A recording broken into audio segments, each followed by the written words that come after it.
বন্ধুরা ওখানে দেখে এলাম ভাত আর বিরিয়ানি, আর এই ছোটো ছোটো ডিমকে ভেজে রেখে দিয়েছে, ফেলে দিচ্ছে তার উপরে। অবশ্যই এখন আমরা ভাত খাওয়ার টাইম নয়, একদম এখানে যাবো, নেমে সেখানে দেখে আমরা কি ডিসিশন নেবো তার উপরে ভিত্তি করবো।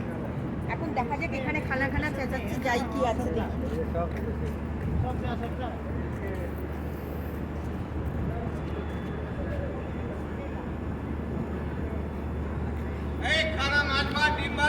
ও এখানেও তাই, এখানেও তাই। এখন তো খাবার আমাদের নিয়ে লাভ নেই কোনো, কারণ আমরা আশা করছি 2-2.5 ঘন্টা বাদে নেমে যাব। এবার আমরা কি ডিসিশন নেবো, কোথায় যাব, আরও দূরে যাব নাকি সেখানেই স্টে করবো আজকে। চলো দেখতে পাবো, সঙ্গে থাকো, দারুণ ইন্টারেস্টিং। ওই দূরে একটা দোকান দেখা যাচ্ছে, যাবে?